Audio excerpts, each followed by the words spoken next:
मैं ये समझता हूँ कि जो हमारी नौजवान नस्ल है उसमें काफ़ी जानकारी है अपने वतन की भी। 77 ईयर गुजर गए हैं और अभी तक मसला कश्मीर हल नहीं हुआ। एक बड़े पैमाने पे इंसानी हुकूक़ की खिलाफ वर्जियाँ भी हो रही हैं और लोगों के राइट्स जो है ना वो डे बाई डे कंप्रोमाइज़ हो रहे हैं। तो दोनों रियासतों ने अपने अपने बयानिए तो बना के रखे हुए हैं, लेकिन जब लोगों को हुकूक़ देने का मसला आता है तो उस वक्त फिर इनके पास फतवों के अलावा और कुछ नहीं है। मैं समझता हूँ कि यूनाइटेड स्टेट्स में हमारी एक बड़ी अक्सरियत जो है वो इन मसाइल के साथ जुड़ी हुई है और वतन के लोगों का के दुख और दर्द का इन्हें भरपूर एहसास है।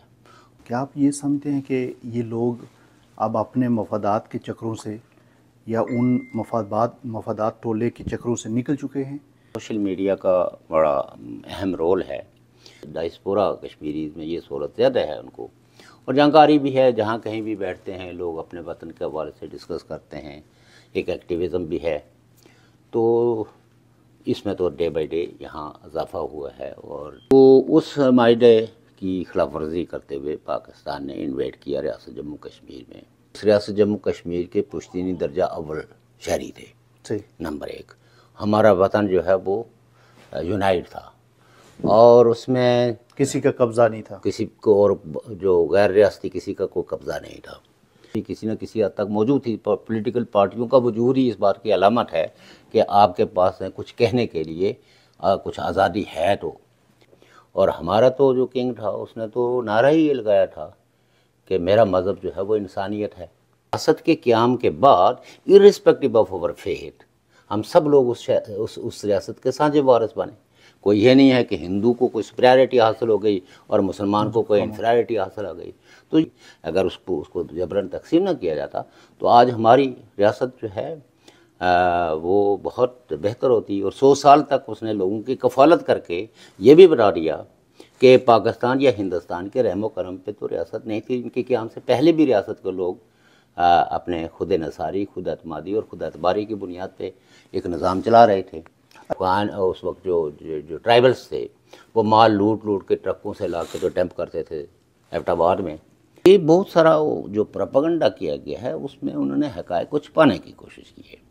हमारा जुर्म ये है कि हम उन हक़ाइक़ को आवाम के सामने रख रहे हैं। ये तो इस तरह बिहेव करती हैं जैसे माफिया करता है, the behave like A mafia.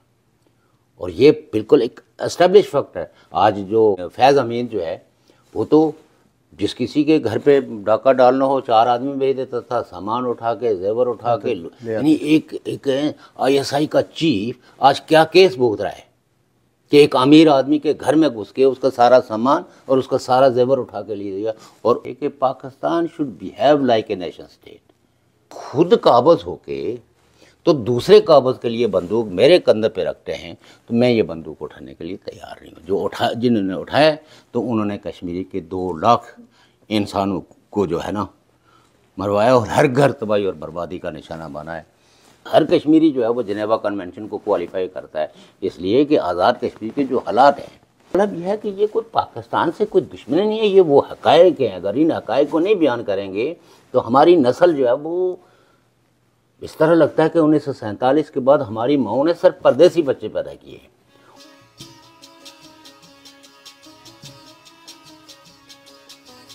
अस्सलाम वालेकुम नाज़रीन, मैं हूं आपका मेज़बान मोहम्मद औरंगज़ेब प्रोग्राम पर रंग के साथ आज अमेरिका से आपसे मुखातब हूं। मेरे साथ आज मेहमान शख्स हैं जनाब सरदार शौकत अली कश्मीरी। सरदार साहब, थैंक यू सो मच, आपने टाइम दिया और स्पेशली मेरे घर तशरीफ़ लाए। आपका मैं दिल की तहे दिल से शुक्रिया अदा करता हूँ। सबसे पहले मुझे ये बताएं कि जो अमेरिका का जो दौरा था, आज काफ़ी दिन हुए हैं आपको, कहाँ कहाँ आपने विज़िट किया और आप क्या समझते हैं कि यहाँ के लोग मसला कश्मीर के बारे में या रियासत के बारे में क्या सोचते हैं? सबसे पहले तो औरंगज़ेब साहब आपका बहुत बहुत शुक्रिया। आपने अपने घर पे हमारी दावत की और फिर अपने चैनल के ज़रिए मुझे ये मौका फ़राहम किया कि मैं आपके नाज़रीन को अपने ख़यालात से आगाह कर सकूं। Thank you. मैं तो चूँकि 10 अक्टूबर को आया था, तो मैं यहाँ से यूटा गया हूँ, उसके बाद टेक्सास गया हूँ, शिकागो गया हूँ और ओक्लाहोमा और मुख्तलिफ़ जगहों पे ये वैसे तो 10 तारीख को ही यहाँ साथियों ने प्रोग्राम रखा था जो न्यूयॉर्क में, तो उसमें भी आपने थोड़ा सा मुख्तसर सा इंटरव्यू किया था। मैं ये समझता हूँ कि जो हमारी नौजवान नस्ल है उसमें काफ़ी जानकारी है अपने वतन की भी और अपनी शनाख्त का भी एहसास है उन्हें, और जो भी रियासत जम्मू कश्मीर के लोगों के साथ रंग ढोएंगे हुई हैं उस पर उनको न सिर्फ आगाही है बल्कि तशवीश भी है, और वो चाहते हैं कि 77 ईयर गुजर गए हैं और अभी तक मसला कश्मीर हल नहीं हुआ, और दोनों जानब चाहे वो इंडियन एडमिनिस्ट्रेशन में कश्मीरी हैं, रियासत जम्मू कश्मीर के बाशिंदे हैं, या पाकिस्तान में हैं जैसे गिलगित बल्तिस्तान है, तो एक बड़े पैमाने पे इंसानी हुकूक़ की खिलाफ वर्जियाँ भी हो रही हैं और लोगों के राइट्स जो है ना वो डे बाई डे कंप्रोमाइज़ हो रहे हैं। होना तो ये चाहिए था कि दिन गुजरते के साथ ही लोगों के हुकूक़ ज़्यादा से ज़्यादा उनको दिए जाने चाहिए थे। तो दोनों रियासतों ने अपने अपने बयानिए तो बना के रखे हुए हैं, लेकिन जब लोगों को हुकूक़ देने का मसला आता है तो उस वक्त फिर इनके पास फतवों के अलावा और कुछ नहीं है, और वही फतवा फरोशी रहती है। तो मैं समझता हूँ कि यूनाइटेड स्टेट्स में हमारी एक बड़ी अक्सरियत जो है वो इन मसाइल के साथ जुड़ी हुई है, और वतन के लोगों के दुख और दर्द का इन्हें भरपूर एहसास है, और चूँकि इन सारे लोगों के तल्लक वास्ता भी रियासत नहीं है और ख़ानदानों की कफ़ालत भी करते हैं, क्योंकि इन्हीं पे उनका इन्हिसार है। रूह अगरचे हम ईमान के तौर पर तो कहते हैं कि वल्लाहु खैरुर राज़िकीन बेगैर हिसाब, लेकिन अगर हिसाब का मिलता तो फिर लोग हिजरत न करते, और चूँकि ये अम्बिया ने भी हिजरत की है रूह और तन के रिश्ते को बरकरार रखने के लिए, ज़रूरी नहीं है कि हर आदमी के मसाइल एक ही जैसे हो। कुछ रियासतों के विक्टिम्स हैं और कुछ बुनियादी हुकूक न होने की वजह से ख़ास करके मुलाज़मतें या दीगर जो वसाइल हैं वो ना होने की वजह से उन्हें हिजरत पे मजबूर होना। क्या आप समझते हैं कि ये रियासत से बाहर लोग रहते हैं, स्पेशली अमेरिका में जो ये आपका विज़िट था, क्या आप ये समझते हैं कि ये लोग अब अपने मफादात के चक्रों से या उन मफादात टोले के चक्रों से निकल चुके हैं, या इनमें कोई सियासी शऊर आ गया है कि जिसकी वजह से ये लोग अभी रियासत की आज़ादी के लिए या रियासत के लोगों के बारे में सोचेंगे? नहीं, मैं समझता हूँ कि इसमें सोशल मीडिया का बड़ा अहम रोल है, चूँकि माजी में जब हम लोग अपने अपने विलेजेस में रहते थे तो हमारे पास तो कोई इंटरनेट की सहूलत नहीं थी, बल्कि आप कह सकते हैं कि 2005 से पहले तो मोबाइल फ़ोन किसी के पास भी नहीं था, और जो लैंडलाइन नंबर्स होते थे वो भी मिलने मुश्किल होते थे, चूँकि उस पर भी आर्मी का ही कंट्रोल होता था। तो जब से मोबाइल सर्विसेज आई हैं, लोगों को इंटरनेट की एक्सेस मिली, तो उसके बाद लोगों ने जानना शुरू किया, पढ़ना शुरू किया। तो आज हमारी एक ख़ास करके क्योंकि डायस्पोरा कश्मीरीज़ में ये सहूलत ज़्यादा है उनको, और जानकारी भी है, जहाँ कहीं भी बैठते हैं लोग अपने वतन के हवाले से डिस्कस करते हैं, एक एक्टिविज़म भी है। तो इसमें तो डे बाई डे यहाँ इजाफ़ा हुआ है, और यहाँ ज़्यादा लोगों में तड़प मौजूद है कि हमारा मुल्क जो है यूनाइट होना चाहिए। और मुझे तो सच्ची बात यह है कि बहुत ही खुशी हुई है, लोगों ने जिस तरह के सवालात भी उठाए हैं वो बड़े वैलिड सवालात थे। यूनाइटेड नेशंस का रोल हो या वर्ल्ड कम्युनिटी का रोल हो, तो ये कंसर्न्स कि हमारा इशू अभी तक हल नहीं हुआ, 77 ईयर्स हो गए हैं, तो ये भी मैं समझता हूँ कि शऊर की ही अलामत है। बिल्कुल।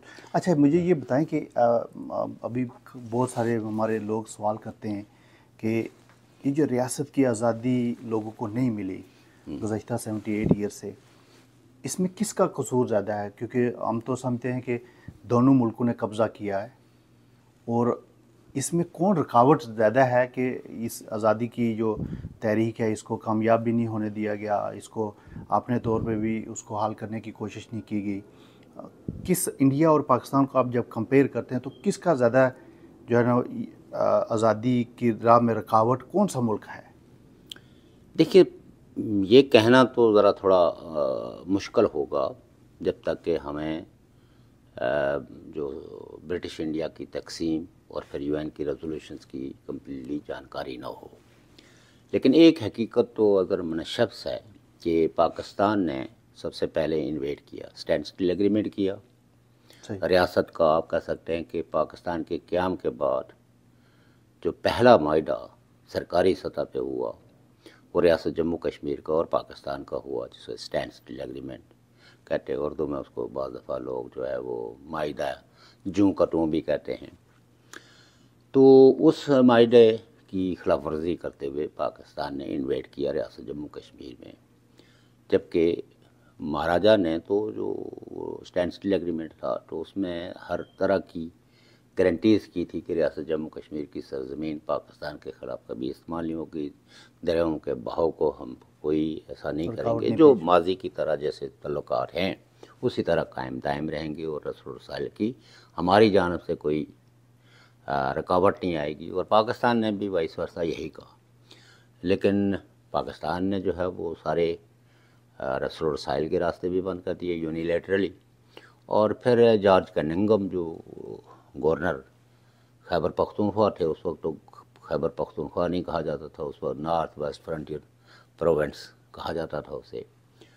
और वो गवर्नर साहब जो है वो जो ही उतरे तो सबसे पहला काम तो उन्होंने ये किया कि डॉक्टर ख़ान की डेमोक्रेटिक गवर्नमेंट को उन्होंने ख़त्म किया। और जिन्ना साहब की जो डेमोक्रेटिक क्रेडेंशियल्स हैं उसी दिन से जो है वो लोगों ने सवालात उठाना शुरू कर दिए कि एक गवर्नर जो है, एक अंग्रेज़ गवर्नर को ये हक किसने दिया था और जिन्ना साहब इस पर चुप क्यों रहे। तो उन्होंने ये पीर मंकी, मेजर खुर्शीद अनवर और जो ट्राइबल्स थे वज़ीरी, मसूरी और ये जो उस वक्त तो ये ब्रिगेडियर थे मेजर जनरल अकबर और सरदार शौकत अय्याज, ये जो पाकिस्तान ने जो चीज़ें जिन इन राइटर्स ने खुद जो लिखी हैं मैं उनकी रोशनी में कहता हूँ कि सबसे पहली इन्वेजन तो कश्मीर पर पाकिस्तान ने की, जिसे उर्फ़ आम में लोग ये कहते हैं कि कबायली हमला, कबायली यलगार। और उस यलगार के वो तो कहते हैं कि हमने तो आज़ाद कराया ये मुल्क, ये खिता जो आज़ाद कश्मीर है या गिलगित बल्तिस्तान है। कहने को तो आप कुछ भी कह सकते हैं, कहने पे तो कोई पाबंदी नहीं है, लेकिन जो हक़ाइक़ हैं रियासत जम्मू कश्मीर की तारीख़ के पस मंज़र में कि वो खिता पहले तो ग़ुलाम नहीं था। हम सारे लोग उस रियासत जम्मू कश्मीर के पुश्तैनी दर्जा अव्वल शहरी थे। नंबर एक, हमारा वतन जो है वो यूनाइट था और उसमें किसी का कब्ज़ा नहीं था, किसी को, और जो गैर रियासती किसी का कोई कब्ज़ा नहीं था। दूसरी बात ये थी कि रियासत के जो अगर आप बाकी प्रिंसली स्टेट को देखें और रियासत जम्मू कश्मीर की, तो रियासत जम्मू कश्मीर मोर मॉडर्न स्टेट थी और बरसगीर के लोगों जो दीगर जो ब्रिटिश इंडिया था उससे भी पहले इलेक्शन की रस्म रियासत जम्मू कश्मीर में पड़ी। और एक ठीक है, शायद आज के निस्बत आप कहें कि वो कोई आइडियल डेमोक्रेसी नहीं थी अंडर द किंगशिप, लेकिन एक जमहूरी रवायात तो कायम की गई हैं। पॉलिटिकल पार्टीज़ जो किसी और दीगर रियासत में आपको नहीं नज़र आएंगी, लेकिन रियासत जम्मू कश्मीर के अंदर तो पॉलिटिकल पार्टीज़ थी। मुस्लिम कॉन्फ्रेंस थी, नेशनल कॉन्फ्रेंस थी, सोशलिस्ट पार्टी थी, किसान मजदूर किसान पार्टी थी, रीडिंग रूम पार्टी थी और कई छोटी छोटी और भी पार्टियाँ थी। तो इस एतबार से आप ये कह सकते हैं कि वहाँ सिविल सोसाइटी का स्पेस तो मौजूद था, जिसमें फ्रीडम ऑफ एक्सप्रेशन भी किसी न किसी हद तक मौजूद थी। पॉलिटिकल पार्टियों का वजूद ही इस बात की अलामत है कि आपके पास कुछ कहने के लिए कुछ आज़ादी है। तो बाकी ठीक है, जाहिर है कि किंगशिप का जो अडवार हैं वो कोई आइडियल हुक्मरानी तो होती नहीं है और हमें आइडियलिज़म में पढ़ना भी नहीं चाहिए, क्योंकि रियासतें जो है वो कभी अवाम ने नहीं बनाई। रियासतें हमेशा जो है वो पावरफुल पर्सनालिटीज़ ने बनाई हैं। सिख किंगडम को भी लें तो महाराजा रंजीत सिंह कोई पादाशी हुक्मरान तो नहीं था, किसी प्रिंस ख़ानदान से तो नहीं था, एक आम आदमी सा था। उसने फ़ौज बनाई और इतनी बड़ी किंगडम बनाई कि आप ये कह सकते हैं कि अपने अदवार में वो बरसगीर के अंदर एक आइडियल हुकूमत के तौर पर जानी जाती है कि जिसमें एक्सीलेंट किस्म का सेकुलरिज्म था, कोई रिलीजियस बाइसेस मौजूद नहीं थे। और हमारा तो जो किंग था उसने तो नारा ही ये लगाया था कि मेरा मज़हब जो है वो इंसानियत है। तो ये जितनी भी टेबल स्टोरीज़ लोगों ने तकसीम के लिए, सोसाइटी को कम्युनलाइज करने के लिए जो मंसूब की हैं, उनका हकीकतों से कोई ताल्लुक़ नहीं है। हमारे यहाँ मसाजिद उस वक्त भी थी और कोई ये नहीं बता सकता कि किसी मस्जिद पे ताला लगाया गया हो। लोग नमाज उस वक्त भी पढ़ते थे। अलबत्ता ये रिपोर्ट होते रहे कि गौ कशी पे पाबंदी थी और अगर गाय को ज़बह किया जाए तो उस पर लोगों को सज़ाएँ मिलती थी। हमारे जंगलात जो एक कौमी एसेट के तौर पर उस वक्त बिल्कुल फुली प्रोटेक्टेड थे। कोई जंगल स्मगलर, कोई टिम्बर माफिया जो है वो नहीं था। लेकिन आपने तो जिसको आप लोग कहते हैं हमने आज़ाद किया, यह तो गुज़श्ता 77 ईयर से जो टिम्बर माफिया है वो रूल कर रहा है। जंगल स्मगल करके तो लोगों ने जो है वो हुक्मरानियाँ कायम की हैं, चूँकि उनके पास बाइंग पावर, वोट ख़रीदने की ताकत मौजूद है। और यहाँ कौन सा कोई इंफ्रास्ट्रक्चर उसके बाद कायम हुआ।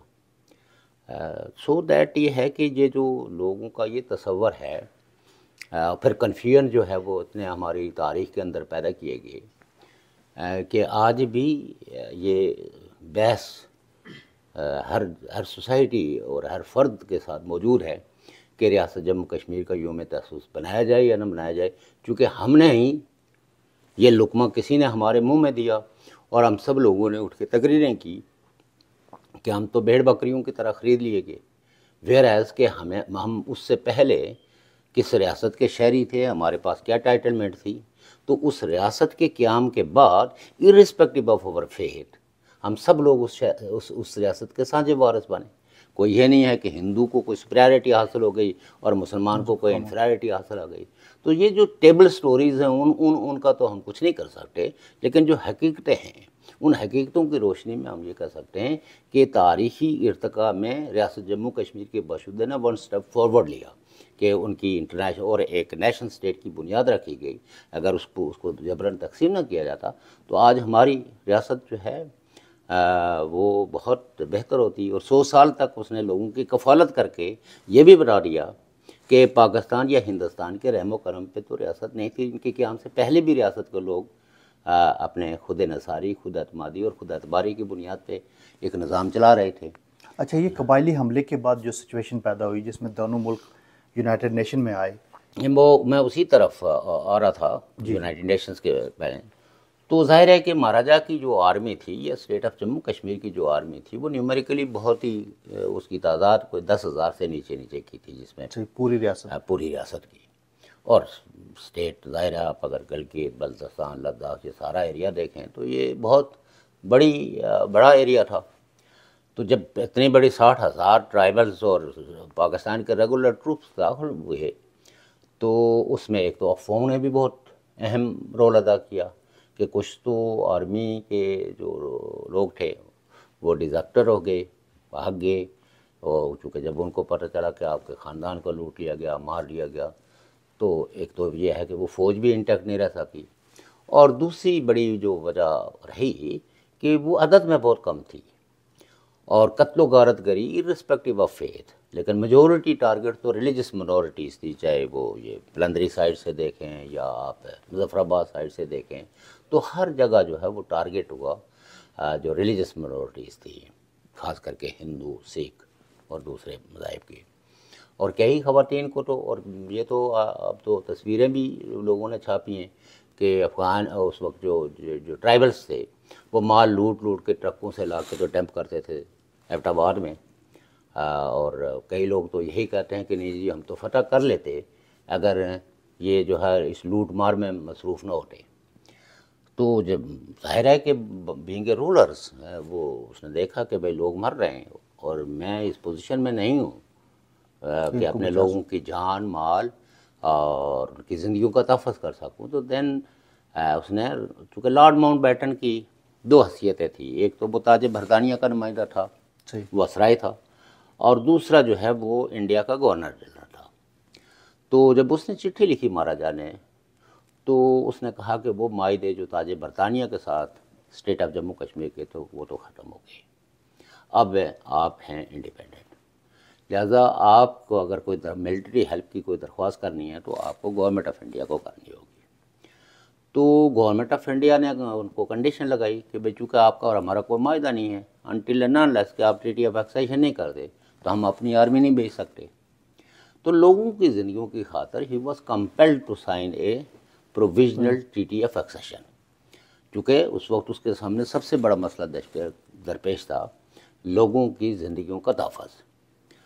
और इंडियन आर्मी जो है वो एक ट्रीटी के तहत आई, वो तो फातह के तौर पर नहीं आई। फतह करने के लिए तो आपने यहाँ से लश्कर भेजा और उसने जो वो कत्ल गारत करते हुए बारामूला में जो कुछ हुआ। लेकिन ये जो मुतालिया पाकिस्तान में जो पढ़ाया जाता है वो वो सब झूठ है, सब झूठ, सब ये पढ़ाते हैं कि वो आर्मी इंडिया के साथ लड़ने के लिए हमारे लोग हैं। देखें यूम शाह बनाते हैं ना 26 अक्टूबर, तो इन्वेजन तो इन्होंने जो है ना 22 अक्टूबर को की है। बिल्कुल। और इन 7 दिनों के अंदर जो इस पूरी रियासत के अंदर जो कत्लो गारत गरी हुई वो तो डॉक्यूमेंटेड है। आपका कहने का मतलब है कि इन 7 दिनों से ये जो पाकिस्तान के कबायली लोग हैं इन्होंने कत्लो गारत के नतीजे में उसने फिर तो वो तो महाराजा कंपेल हुआ, ये तो हिस्ट्री है, ये कोई मैं नहीं कह रहा हूँ, ये लोगों ने जो लिखा है। फिर यूएन के अंदर जो केस आया है तो उस केस में भी पाकिस्तान को जो है वो इल्ज़ाम दिया गया कि इन्होंने एक रियासत को फतह करने के लिए ज़ोर ज़बरदस्ती करके उसको एनेक्स करने के लिए अपने ट्राइबल्स यानी प्राइवेट मिलिशिया और पाकिस्तान के रेगुलर ट्रुप्स है। पाकिस्तान ने तो पहले इनकार कर दिया कि हमारे कोई रेगुलर ट्रुप्स नहीं है, कोई लोग जो जज्बा जहाद से सरशार होकर तो हमारे मुसलमान भाइयों के साथ गए हैं। और मुसलमान भाइयों में सबसे पहला आर्मी जो उन्होंने कत्ल किया वो तो मुसलमान ही था, मास्टर अब्दुल अजीज मुजफ्फराबाद। तो उसको क्यों कत्ल किया? वो उसने कहा कि भाई हम सदियों से रह रहे हैं, हमारा इनके दरमियान कोई ऐसा वो नहीं है। और कोई इस्लाम में जब उसने उनको इस्लाम पढ़ाने की कोशिश की तो उन्होंने फिर उसको गोलियां मारी। यहाँ भी हमारे इस एरिए के अंदर भी बहुत सारी ख़वातीन जो अपनी सहेलियों को बचाने के लिए या कुछ गाँव के अंदर किसी भी दर्द रखने वाले ने अपने पड़ोसी हिंदू को बचाने की कोशिश की तो वो निशाना बना। लेकिन मतलब उसका तो निशाना वो तो इसलिए ज़्यादा है वो था कि वो एक बहुत बड़ी पॉलिटिकल फिगर भी थी और समाजी रहनुमा भी था। यहाँ तो हमारी तो इधर बाकी अजला के अंदर किन किन लोगों ने लोगों की ज़िंदगियों के तहफ़्फ़ुज़ के लिए क्या क्या कुर्बानियाँ दी वो तो डॉक्यूमेंट ही नहीं हुए। सही। तो इस तरह ये आप देखें कि मैं तो ये कहता हूँ कि जो लोग कहते हैं आज़ाद पत्तन से लेके तो बलोच तक और बलोच से लेके त्राड़खल जंडाली ये पूरे एरिया इसमें तो कोई सिंगल फायर भी नहीं हुआ। तो बहरहाल बहुत सारी जो है टेबल स्टोरीज़ हैं, उन टेबल स्टोरीज़ का तो मुकाबला नहीं किया जा सकता। लेकिन जो हक़ाइक़ हैं वो ये हैं कि Indian army as conquered army नहीं आई बल्कि ट्रीटी ऑफ एक्सेशन के नतीजे में आई। और उस वक्त उनका जो गवर्नमेंट ऑफ इंडिया का ये क्लेम था कि हम लोगों की लाइफ, लिबर्टी और प्रॉपर्टी का तहफ़्फ़ुज़ के लिए आए हैं।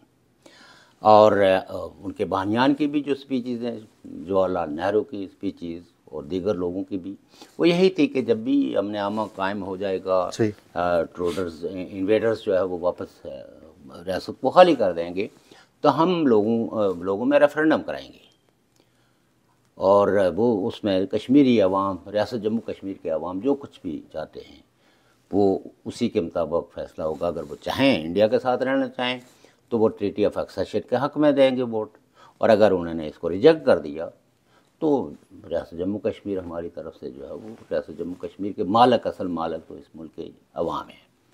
और ये भी है कि तकसीम, जब आप कह सकते हैं कि ब्रिटिश इंडिया तकसीम हो रहा था तो प्रिंसली स्टेट्स के बारे में भी डिबेट थी। ऑन हिस्ट्री आप देख लें, मुस्लिम लीग का मौक़िफ़ था कि ये राइट जो है वो प्रिंसली स्टेट के हेड को होना चाहिए, और ताज बरतानिया भी ये कहता था कि ये राइट जो है वो होना चाहिए जो है ना वो प्रिंसली हेड को। वेयर एज के कांग्रेस ये कहती थी कि इन खितों के अंदर जो प्रिंसली हेड हैं ये बरतानिया के साथ मुख्तलिफ़ तरीक़ों से जो है वो मायदे करके तो ये हुक्मरान बने हैं, इनको ये राइट नहीं है कि ये रियासतों के अवाम के मुस्तकबिल का फ़ैसला करें, बल्कि हर रियासत के अंदर रेफरेंडम होना चाहिए जिसको वोट राइट रिजेक्ट किया गया। लेकिन ये तो पार्ट ऑफ हिस्ट्री है। तो ये जो है वो इन्वेजन, और आज भी जो हमारी सफरिंग है, जैसे यूनाइटेड नेशन में केस आया तो उस केस में जो रेजोल्यूशंस पास हुई तो उसमें फ़र्स्ट पाकिस्तान को कंप्लाई करना था। पाकिस्तान को जो है वो अपने ट्रूप्स विड्रॉ करने थे। पाकिस्तान ने अपने जो लोग नॉर्मली कश्मीर के अंदर रहते नहीं थे उनको वापस बुलाना था। सही। और यहाँ अंडर द सुपरविजन, ये जो पाकिस्तान हेल्ड पोर्शन था इसमें under the supervision of UN जो है वो लोकल अथॉरिटीज़ कायम करनी थी। अब तो शुक्र है कि अब पाकिस्तान आज़ाद कश्मीर के हुक्मरान भी ये बात उनके मुंह से भी अब निकलती है। पिछले दिनों में सुन रहा था अनवारुल हक साहब ने, तो उसने भी ये डिफ़ाइन किया। और जब राजा फारूक अदर साहब किसी तरंग में होते हैं तो वो भी ये सच्चाई कबूल कर लेते हैं, वरना पहले तो लोकल अथॉरिटी का नाम लेते हुए इनको चूँकि ये करते नहीं हम तो बेस कैंप हैं। तो ये बहुत सारा जो प्रोपेगेंडा किया गया है उसमें उन्होंने हक़ाइक़ को छुपाने की कोशिश की है। हमारा जुर्म ये है कि हम उन हक़ाइक़ को आवाम के सामने रख रहे हैं कि ये तारीख़ है, और हम साथ में ये भी कहते हैं कि कोई भी चैलेंज किसी भी फोरम पे करे तो हम वो सारे सबूत और यूएन की रेजोल्यूशंस तो आज हर आदमी जिसके पास स्मार्टफोन है वो निकाल के पढ़ सकता है कि उसमें पाकिस्तान का क्या रोल है, इंडिया का क्या रोल है।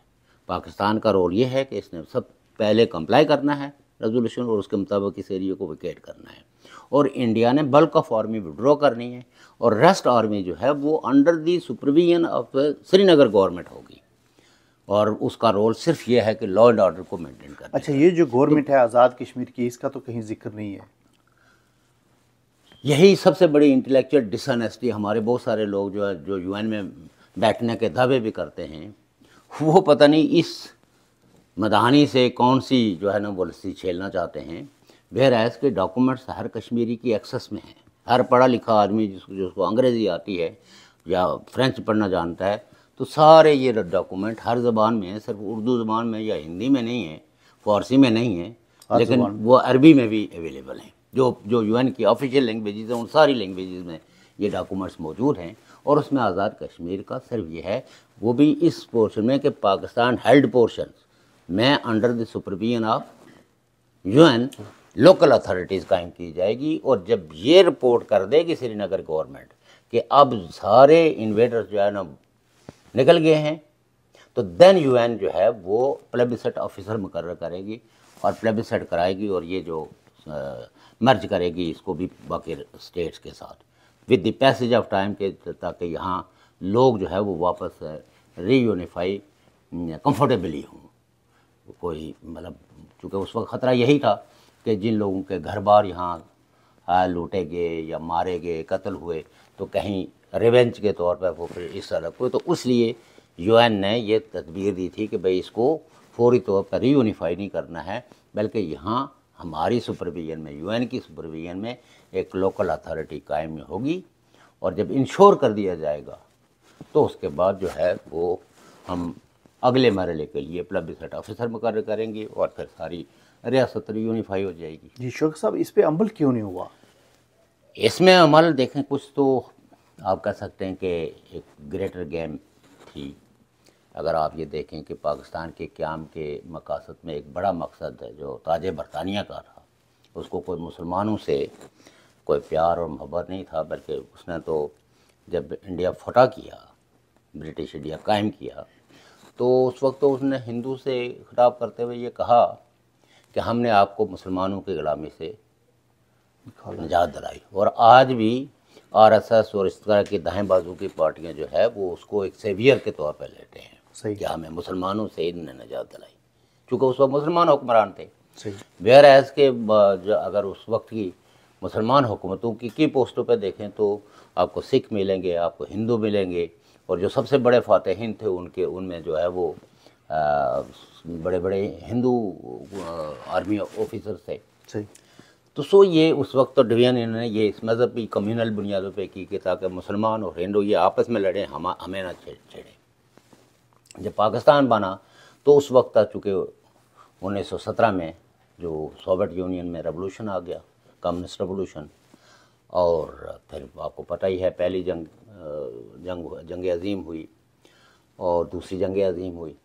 तो उसमें जो बरतानिया ने जो वादा किया इंडियन अवाम से, यानी मैं जब इंडियन अवाम कहता हूँ तो उस वक्त पाकिस्तान, बांग्लादेश, ये सारे इंडियन ही होते थे। तो उन्होंने कहा कि अगर आप लोग हमारा साथ दें, मिलिट्री हमारी फ़ौज में शामिल हों और नाज़िज़म के ख़िलाफ़ आप जो है वो लड़ें, तो हम आपसे प्रॉमिस करते हैं कि बाद अज़ां हम हिंदुस्तान को आज़ाद कर देंगे। लेकिन मीनवाइल जिस रेवोल्यूशन की वजह से भी इनके, लेकिन चूँकि जंगी हालात ऐसे थे कि उस वक्त बरतानिया को रिस्क लेने के लिए, चूँकि बरतानिया का अपना लंदन भी ख़तरे में था, एक तरफ नाज़ीज़म का था तो दूसरी तरफ कम्युनिज़म का खात्मा। चूँकि दूसरी जंग अज़ीम तो बेसिकली हिटलर ने लड़ी है ना, पहली जंग अज़ीम तो हिटलर ने नहीं लड़ी, और आलमोस्ट उसने पूरा यूरोप ही फतह ही कर लिया था। पेरिस का थोड़ा सा एरिया रहता था, वरना तो कोई उसमें वो नहीं थी। और अटैक जो है वो बार बार बरतानिया पे भी हो रहे थे। सिर्फ यह है कि इसको प्रायोरिटी बरतानिया को जो है वो ये थी कि अमेरिका भी हेल्प कर रहा था, ख़ास करके फ़ज़ाइया की तौर पर। लेकिन वो अब ये राज तो मेरे ख्याल में हिटलर का साथ ही चला गया कि किसने उसको मोटिवेट किया कि वो रूस की तरफ निकल गया। तो पोलैंड को फतह कर लिया और रशिया के अंदर दाखिल हो गया और काफियरा का उसने ऑक्यूपाई कर लिया। और वहाँ से फिर जो है ना रिट्रीट उन्होंने रशियन फौज ने उसको करवाई कि अल्टीमेटली मगरबी और मशरक़ी जर्मनी, उन्होंने जाके जर्मनी आधे से ज़्यादा जर्मन कब्ज़ा भी कर लिया, हिटलर की हुकूमत का खात्मा हुआ। तो बरतानिया जो है वो शुरू से ही कम्युनिज़म से बहुत ज़्यादा है, यानी कम्युनिज़म का एक भूत सवार था यूरोप की अशराफिया पे। और चूँकि कम्युनिज़म जो है वो, यहाँ भी कम्युनिस्ट पार्टियाँ थी और वो ये समझते थे कि किसी वक्त भी यहाँ भी रेवोल्यूशंस आ सकते हैं।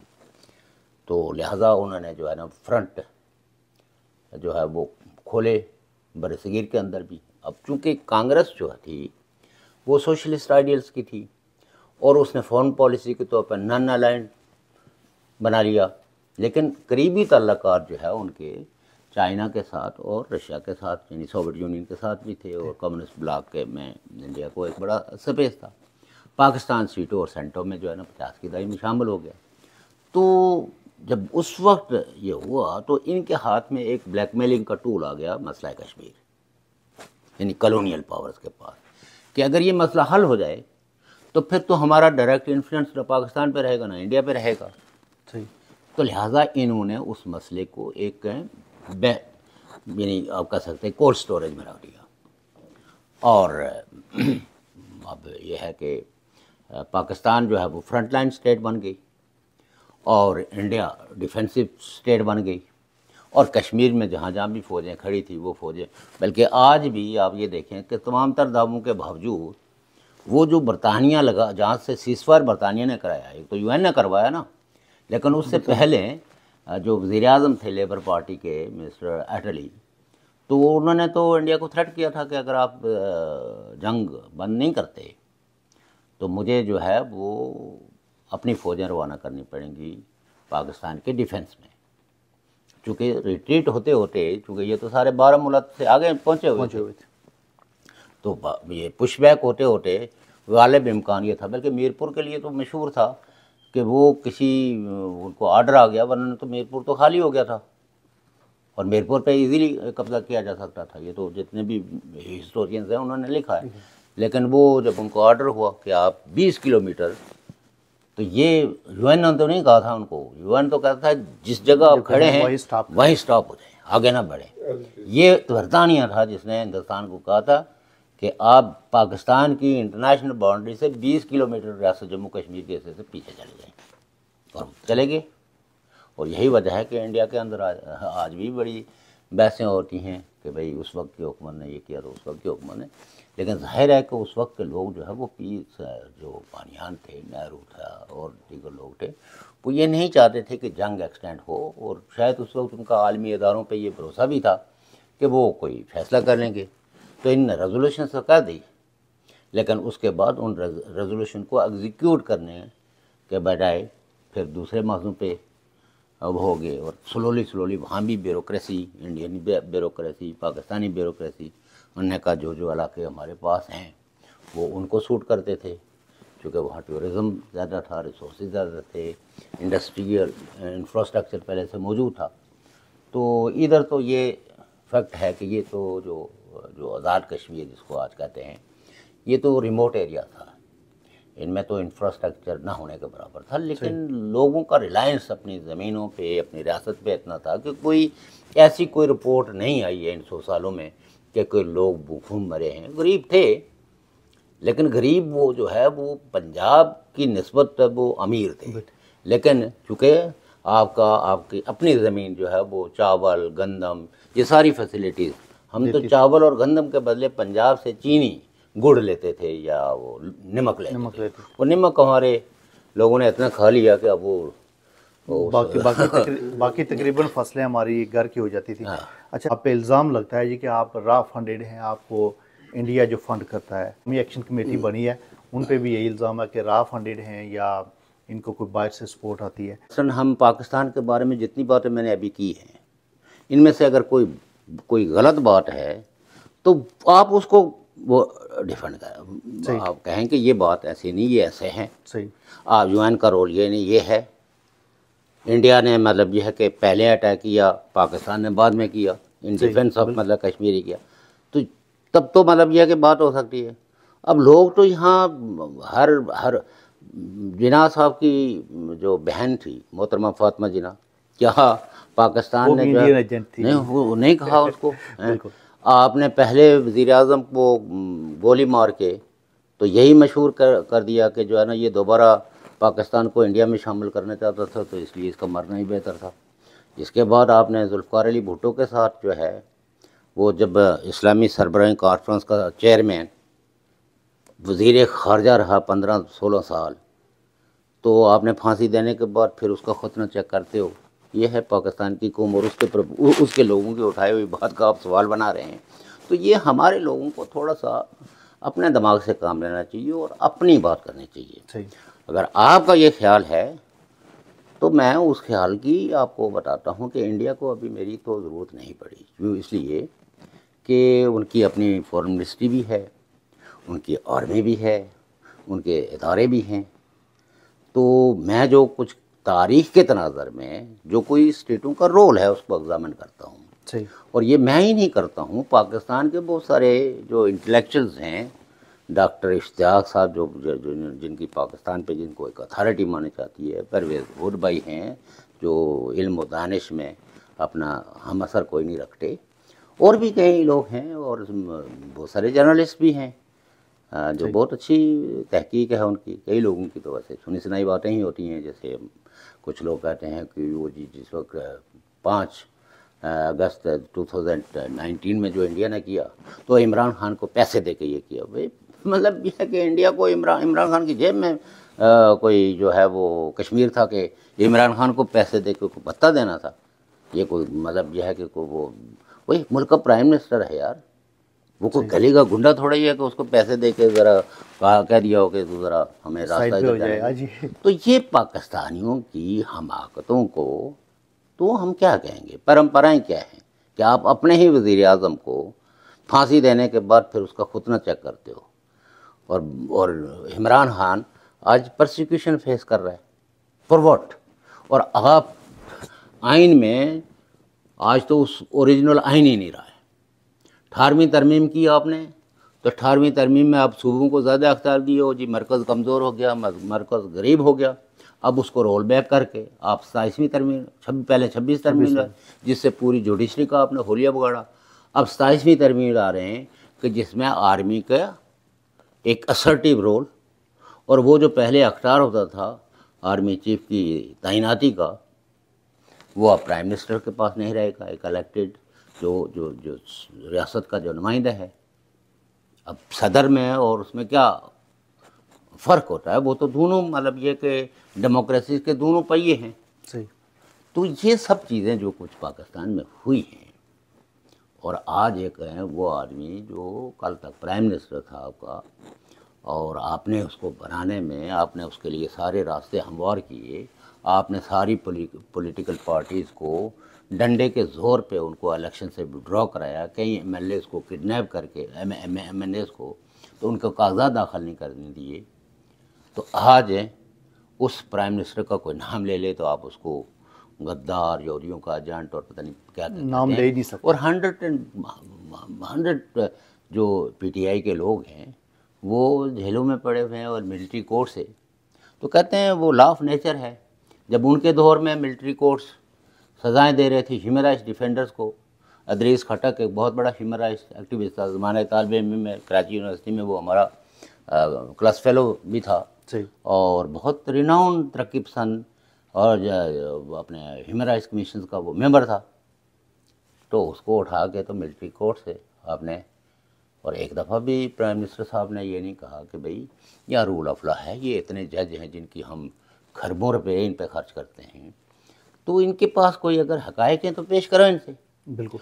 आज जिस पर अपने पर जब आती है तो उस वक्त आप अगर अदालतों की तरफ देखते हैं और जब आपके पास ताकत हो उस अदलिया को एम्पावर करने की, तो उस वक्त उसको आप कमज़ोर करें। तो आज यही हाल है सारी पॉलिटिकल पार्टीज़ का कि जजेस जो है वो उनकी आंखों में आंखें दे के बात नहीं करते, बल्कि वो ये कहते हैं हम पे दबाव है। और आप ये देखें कि अलमिया के उस मुल्क की अदलिया जो है, एपेक्स कोर्ट जिसको हाई कोर्ट जो है ना, सुप्रीम कोर्ट, हाई कोर्ट जो है कि जजेस 7 जजेस लिखते हैं कि हमें एजेंसियां जो है धमकाती हैं, हालांकि उनके पास सुमोटो का अख्तियार होता है, वो ऐसे ऑफिसर्स के खिलाफ कागनिजेंस ले सकते हैं, उनको गिरफ्तार कर सकते हैं, उनको कंटेम्प्ट में जेल भिजवा सकते हैं। लेकिन वो भी चाहते हैं कि मतलब हम सिर्फ बोलें, एक्शन कोई और करे, सही, खुद से ना करें। तो एक पूरा पाकिस्तान आपने खुद ही मजाक बनाया है, मैंने तो नहीं बनाया। पूरे पाकिस्तान को आपने जंगबाज कुव्वतें पैदा की, नारेबाज कुव्वतें पैदा की, और आपने जो है वो वॉर कैपिटल के साथ जुड़ के मराहतें लेके तो पूरे पाकिस्तान के अंदर जंगो जदल ऐसा कायम किया कि हर किसी ने एक दूसरे पे की कनपट्टी पे जो है ना बंदूक तानी हुई है। तो हम तो पीस प्रोमोटर थे, हमने तो अपने ज़माने तालिब इल्म में से पीस की बात करते हैं, राइट्स की बात करते हैं, अपने रियासत की वहदत और एक वे फॉरवर्ड देखना चाहते हैं, और उसमें रियासतों के रोल को एग्जामिन करते हैं कि इंडिया का क्या रोल है, पाकिस्तान का क्या। जब उन्होंने 2019 में मेजॉरिटेरियनिज्म दिखाया तो हमने एक लम्हा भी ज़ाया किए बगैर हमने डेमोस्ट्रेशंस किए, हमने सेमिनार्स किए, यूएन के सामने मुजाहरा किया कि दिस इज़ द मेजॉरिटेरियनिज्म, और उसमें कश्मीरियों की कोई नुमाइंदगी नहीं है। जो नुमाइंदगी 500 आदमियों में 3 कश्मीरी, वो अगर वोट ना भी दें तो उससे क्या फ़र्क पड़ता है। तो हमने उसको कोई डेमोक्रेटिक फैसला तो नहीं माना, हमने ये कहा हाँ अगर हम ये कहते कि ये बड़ा डेमोक्रेटिक वो है जी, पार्लियामेंट को सुप्रीमेसी हासिल होती है, एक ऐसा इलाका जिसकी नुमाइंदगी बहुत महदूद है न्यूमेरिकली, तो वो तो उस पर कोई फैसला करेंगे, उसकी किस्मतों का कोई फैसला करेंगे, तो उसको मेजॉरिटेरियनिज्म कहते हैं। यही वजह है कि ये तो टर्म मैंने निकाली, मैंने कहा कि ये इंडियन गवर्नमेंट का ये इकदाम जो है इट इज़ टोटली मेजॉरिटेरियनिज्म और इंस्पायर्ड बाय जो है वो कम्युनलिज्म है। एक रियासत चूँकि डेमोक्रेसी में लोगों को ज़्यादा राइट दिए जाते हैं, दिए हुए राइट छीने नहीं जाते। और रियासत जम्मू कश्मीर एक हिस्टोरिकल रियासत है, जिस रियासत को ये जो बाइफरकेट किया गया है, वहाँ अब्रोगेट किया गया है 335A, उससे उसकी डेमोग्राफी को भी ख़तरात लाहक हैं। तो ये तो और किसी ने नहीं किया, ये तो हमने किया ना। ये जो इंडिया पाकिस्तान खेल रहे हैं, ये तो प्रॉक्सीज हैं, सही, जो हर दूसरे आदमी को जो है ना इल्ज़ाम लगाते हैं। इनके अपने देख लीजिए कि हालात क्या हैं इनके, सहूलतकारी करते करते जो लोग जो है वो रियासत जम्मू कश्मीर और इस आज़ाद कश्मीर के हैं, लोगों को इस काबिल नहीं समझते कि इनको एक स्टैंडर्ड डेमोक्रेसी मिले, और वहाँ कहते हैं कि मिलिट्री डेमोक्रेसी है। तो इनके इल्ज़ामात की बुकत क्या है?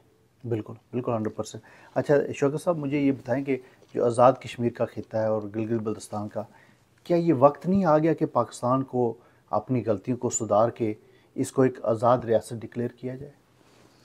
देखिए, पाकिस्तान का अलमिया ये है कि पाकिस्तान ने अपने माजी से न पहले कोई सीखा न बाद में सीखा। चूँकि तारीख़ उनका न सब्जेक्ट है, रूल ऑफ लॉ भी उनका सब्जेक्ट नहीं है, अकाउंटेबिलिटी भी उनका सब्जेक्ट नहीं है, ट्रांसपेरेंसी भी उनका सब्जेक्ट नहीं, उनका एक ही सब्जेक्ट है, पर्सनल लाइकिंग और डिसलाइकिंग। और जो खितों के अंदर तारीख़ी को में आबाद हैं, उनके राइट्स को कंप्रोमाइज़ करना, इसी में वो अपनी अज़मत और रफ़त समझते हैं। यही वजह है कि पाकिस्तान के अंदर 2 सूबों के अंदर पावरफुल जो है वो अलहदगी की मूवमेंट्स हैं, बलूचिस्तान के अंदर देखें, खैबर पख्तूनख्वा के अंदर, और पूरा वफाक जो है वो आप कह सकते हैं कि एक डिस्टेबलाइज पाकिस्तान नज़र आ रहा है।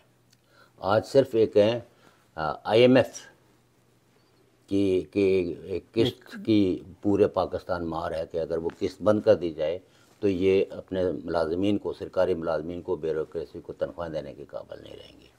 तो ये तो आपने या मैंने तो नहीं किया, ये कश्मीरियों ने नहीं किया ना, ये पाकिस्तान के अपने पॉलिसी साजों ने किए। अब जब हम ये कहते थे कि भाई आर्मी का रोल जो है वो स्टेट अफेयर्स में नहीं होना चाहिए, ये पॉलिटिकल पार्टीज़ का, इलेक्टेड नुमाइंदों का काम है, तो हमारे बहुत सारे पंजाबी भाई कहते थे कि आप आर्मी तो बहुत अच्छे हैं लेकिन आप हमारी फ़ौज के ख़िलाफ़ हैं। हालांकि हम फ़ौज के ख़िलाफ़ नहीं, हर नेशन स्टेट के अंदर फ़ौज होती है। हम कहते हैं नेशन स्टेट के अंदर जो फ़ौज का किरदार है वही निभाए पाकिस्तान की आर्मी भी। सही। लेकिन पाकिस्तान की आर्मी ने तो नेशन स्टेट के अंदर एक आर्मी के इदारे के तौर पर तो किरदार नहीं। आज सारी पॉलिटिकल पार्टियाँ, हर पार्टी के अंदर कोई ना कोई डिवीज़न, हर पार्टी के अंदर जो है, तो देखना एक फेयर कंपटीशन है नहीं। मैंने आपको बताया 2018 के इलेक्शन में क्या किया इन्होंने। बिल्कुल।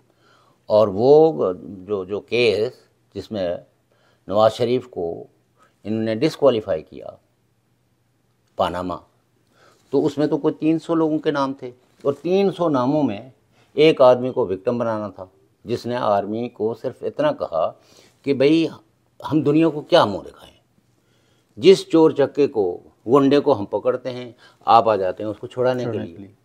और इस तरीके से पाकिस्तान जो है वो एक फेल्ड स्टेट आस्ते आस्ते बन रहा है। और अगर इसको फेल्ड स्टेट नहीं बनने देना तो हमें रूल ऑफ लॉ को इम्प्लीमेंट करना होगा और आपको बहरकों में जाना होगा। तो आपने देखा नहीं कि क्या उधम मचा दी, वो खबर अखबार में लीक हो गई, उसकी वजह से 3 मिनिस्ट्रियाँ जो है ना नवाज शरीफ को ख़त्म करनी पड़ी, लोगों को सैक करना पड़ा चूँकि इनका प्रेशर था। और जब तहकीकाती रिपोर्ट आई तो जब उन्होंने कहा कि इसमें कोई मतलब यह है कि कैबिनेट मिनिस्टर उसमें शामिल नहीं था वो न्यूज़ लीक करने में, तो आर्मी ने लिखा रिजेक्टेड और उस पर बहुत शोर शराबा हुआ। तो अब आप मुझे ये बताएं कि एक सिविलियन गवर्नमेंट को आप चलने नहीं देंगे तो वो कैसे लोगों के लिए डिलीवर करेगी। इमरान खान साहब हैं जब प्राइम मिनिस्टर बने तो उनको इन्होंने मजबूर किया कि वो ये कहें कि आर्मी चीफ जो है वो कौम का बाप हो रहा है। ये न्यारा मुल्क है कि जिसमें आर्मी चीफ जो है वो फादर ऑफ द नेशन हो गया। तो आज वो भुगत रहे हैं, आज वहाँ से होके उनके कारकुनान हर जगह जो है वो आर्मी के रोल को क्रिटिसाइज़ कर रहे हैं। तो ये वो कफ़ारा है जो 3 साल के अंदर उन्होंने इस इंस्टीट्यूशन को, जो लोगों के सामने बहुत बेनकाब हो चुका था, उसको उन्होंने फिर 3 सालों के अंदर जो है ना उसको वर्दी पहनाई, उसके चेहरे पे जो है ना वो अच्छा मेकअप करके तो पेश किया। और एजेंसियों को के रोल को दुनिया में एक्सपोज हो रही थी कि भाई ये तो एक नेशन की एजेंसियाँ नहीं हैं, ये तो इस तरह बिहेव करती हैं जैसे माफिया करता है, the behave like A mafia. और ये बिल्कुल एक एस्टेब्लिश फैक्ट है। आज जो फैज़ अमीन जो है वो तो जिस किसी के घर पे डाका डालना हो 4 आदमी भेज देता था, सामान उठा के, जेवर उठा के। यानी एक ISI का चीफ आज क्या केस भुगत रहा है कि एक अमीर आदमी के घर में घुस के उसका सारा सामान और उसका सारा जेवर उठा के ले दिया। और इमरान खान साहब उसको जो है वो उसकी कुर्सी से हटाना नहीं चाहते थे कि ये ट्रांसफ़र नहीं होना चाहिए, ये इधर ही होना चाहिए, क्योंकि वो सारे MNAs को मैनेज करते थे, इनको कोई मेहनत नहीं करनी पड़ती थी। सही। तो आप ये देखें कि जब उस कुर्सी पे बैठ के आप इस तरह की कंफर्ट चाहेंगे, बादशाना किस्म की, तो धन तो मुल्कों के अंदर यही कुछ होगा, वही इंतकाम, वही नारे, वही बेहुदगी जो है वो उस मुल्क में फैलेगी। तो हम तो डे फर्स्ट से सिर्फ यही कहते थे कि Pakistan should behave like a nation state, she has no right to define over religious faith और ओवर पोलिटिकल फेथ। तो आपकी असम्बली ने लोगों को, वो MDO को नॉन मुस्लिम करार दिया कि आप उस असम्बली को ये राइट बनता था। ये तो मन दीनों का, मन रब्बों का, ये तो खुदा ने पूछना है। ये मेरे सामने कलमा पढ़ते हैं, I have no right to ask him कि तुम जैनवन मुसलमान हो या गलत मुसलमान हो या सही मुसलमान हो। लेकिन आपने दकोदकी वो कर दिया। वो कलमा पढ़ने के लिए तैयार हैं, वो आप उनको कुरान नहीं पढ़ने देते हो, आप उनको नमाज नहीं पढ़ने देते हो, और उस पर सज़ाएँ देते हो, उसके बाद उनके घर लूटते हो, उनको कत्ल करते हो।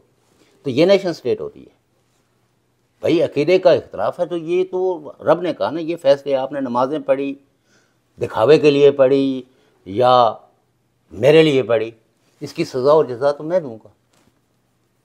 लेकिन आपने देना शुरू कर दिए है जो आपको हक नहीं पहुंचता। आप तो अपने शहरियों को, यानी हर स्टेट अपने शहरियों के तहफ़्फ़ुज़ की जिम्मेदारी लेती है। सही। और यहाँ आपने जो है वो कभी लश्कर तैयबा बनाते हो, कभी जैश मोहम्मद बनाते हो, कभी वो अंजुमन सिपाही साहबा बनाते हो, कभी अंजुमन साहबा अंजुमन वो मोहम्मदी बनाते हो, और कत्ल गारत गरी में एक प्रोग्रामों में यानी टॉप लीडरशिप जो है ना वो कत्ल हुई है कराची में। जो जमीयतुल उलमा पाकिस्तान जो थी बरेलवी मकतब फ़िक्र के, एक ही वक्त 12 आदमी जो है ना जो स्टेज पे बैठे हुए थे, जो टॉप के पूरे पाकिस्तान के टॉप के उलमा थे, वो आपने मरवा दिए। इसी तरीके से शिया उलमा को भी क्या कत्लेआम नहीं हुआ? बिल्कुल। तो ये किसने किया? और ये जो टैक्स पेयर के पैसे लेते हैं, इनसे जब आप सवाल करते हैं तो फिर ये आप पर पैट्रियटिज्म का सवाल उठाते हैं। सही। तो अगर इंडिया इतना अच्छा है कि अच्छी बातें करने के पैसे देता है तो हम तो कहते हैं वो थे भाई, हमने कब उसको इनकार किया कि ना? बिल्कुल बिल्कुल हैं। अगर डेमोक्रेसी की लड़ाई लड़ने के लिए, राइट की लड़ाई लड़ने के लिए, अगर अपनी शनाख्त के लिए, अपनी रियासत की वहदत की बहाली के लिए कोई मदद करता है तो फिर वो कंडीशनल ना हो तो दुनिया में तो आप यहाँ क्यों जलावतनी काट रहे हैं? क्योंकि आपके अपने वतन के अंदर रूह और तन का रिश्ता मुश्किल हो गया था। तो अगर कोई फैसिलिटेट करे, और दुनिया की कौमी आज़ादी की तहरीकों में मुल्क तो मदद करते हैं, लेकिन जो हमें मदद लेने के लिए आएगा, हम सवाल करेंगे कि जो आपके ज़ेर इंतज़ाम है उसके बारे में आपका क्या हाल है, उसको कब छोड़ रहे हैं? और अगर आप उसको छोड़ रहे हैं तो फिर ठीक है, आप उसको आज़ाद करें, वहाँ एक इंडिपेंडेंट गवर्नमेंट कायम करें, अपने असर सूख से उसको रिकॉग्नाइज़ करवाएं। और ये काम अगर पाकिस्तान, गिलगित बल्तिस्तान और आज़ाद कश्मीर को मिला के ये काम पाकिस्तान कर ले तो उसके बाद पाकिस्तान की इमदाद जो है वो बिल्कुल दुरुस्त है। बिल्कुल।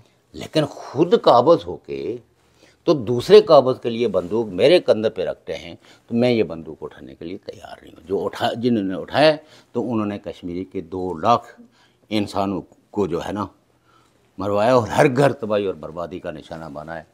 और माएँ तो अक्सर वो उनके घर वाले ही जानते हैं ना, जिसका लखते जिगर।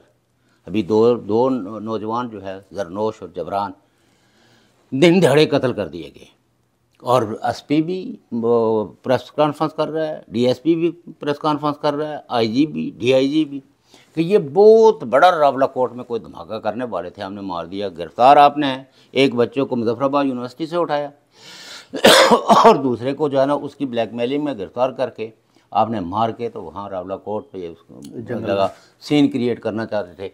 और देखें लॉ ऑफ नेचर कैसे इंतकाम लेती है कि जिनकी बॉडियाँ मसक करना चाहते थे वो हैंड ग्रेनेड फेंक के, वो इनके अपने हाथों में फटा, एक के हाथ उड़ गए, एक इधर जो खड़ा था वो मर गया, और सारे 6 के 6 पुलिस वाले जख्मी हुए। क्योंकि इनको अगर जिंदा होते ना तो फिर तो कोई डिफेंस, कोई इस तरह दूर दूर खड़े होते हैं कि भाई घेरा डाल के गिरफ्तार करना है। तो मरी हुई बॉडियाँ आपने खुद ही रखी हुई हैं, तो आप सोचते थे बस इन पे ये बम मारना, हैंड ग्रेनेड मारना है, बस ये मसक हो जाएगी। रियासत के लोगों की बदकिस्मती है। और बदकिस्मती मीडिया की ये है कि वो उन बच्चों की खबर तक नहीं चला सकी है। बिल्कुल। और आज भी मतलब यह कि यहाँ इतनी बड़ी कम्युनिटी है और वो ये मुतालबा नहीं कर सकती कि एक जुडिशल कमीशन में आया गया। आपकी कौम के एक ख़ानदान के 2 बच्चे, जिस बाप के 2 बेटे जो है वो मार दिए जाएं, और वो ये कहे कि जुडिशल मेरे बच्चों का सिर्फ कसूर बता दो, इन्होंने कहाँ दहशतगर्दी की, इन्होंने कहाँ ट्रेनिंग दी, कितने लोगों को रिक्रूट किया, कुछ झूठ मूठ ही मुझे बयान कर दो। तो जो जज अगर कहे कि तेरे बेटे कसूरवार थे तो मेरा कोई केस नहीं है। लेकिन आज भी वो रियासत जो है एक मजलूम ख़ानदान की ये बात सुनने के लिए तैयार नहीं है। और जो उठाते हैं आवाज़, ऐसे मुख्तलिफ लोग भेजते हैं, मुख्तलिफ आके स्टोरी बताते हैं, कभी उसके बाप के सुनाएंगे, कभी कोई सुनाएंगे, कभी कहेंगे जी वो जो लड़का था जो जरनोश वो तो कोई पढ़ा लिखा ही नहीं था। यार तुमने डिग्री चेक की है, एक मीडिया रिपोर्ट है कि वो जो यूनिवर्सिटी है उसमें उसने पढ़ रहा था, और उनके अपने होलिये से, उनके चाल चलन से, उनकी वीडियोस 100 तरह की वीडियोस जो है ना सोशल मीडिया पे उनकी तो माँ आज के भी इंसाफ के लिए तड़प रही है, लेकिन इन हुक्मरानों को कोई होश नहीं है। अच्छा शौकत साहब, मेरा आखिरी सवाल ये है कि ये अवामी एक्शन कमेटी ने जो ये 53 हमारे हुक्मरान हैं, जो मेंबरान असम्बली हैं, जो आज़ाद कश्मीर की सो कॉल्ड असम्बली है, इसके 53 जो मेंबरान हैं उनको अवामी एक्शन कमेटी ने बुरी तरीके से नाकाम किया है, लेकिन आज भी वो सौदाबाजियों पे लगे हुए हैं। इस पर आप क्या कहेंगे?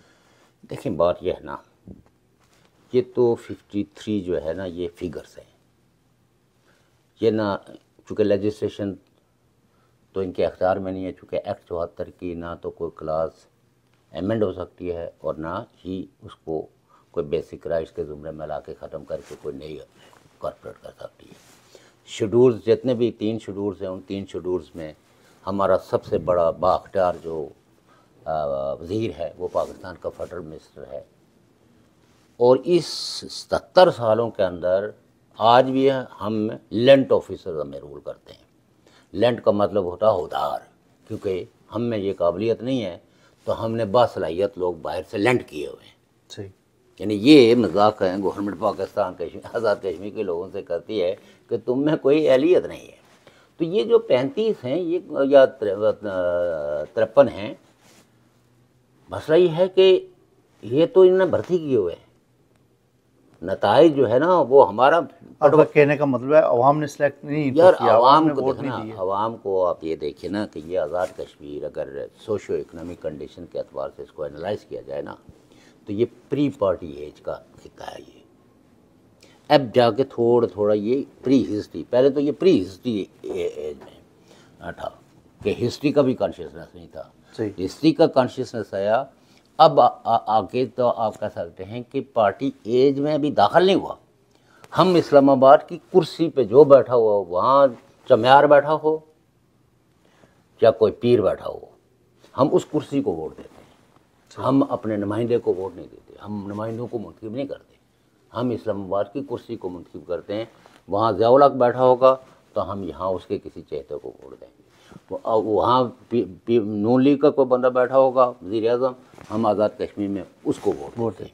हमारी कोई आइडियोलॉजिकल, जो नून लीग का दावेदार है ना वो नून लीग की 4 खूबियाँ नहीं बयान कर सकता, क्योंकि उसने कुर्सी को वोट दिया हुआ है ना। अगर नून लीग का मैनिफेस्टो पढ़ के, नवाज शरीफ साहब की कोई कंट्रीब्यूशन पढ़ के वो की हो ना तो वो डिफेंड करेगा।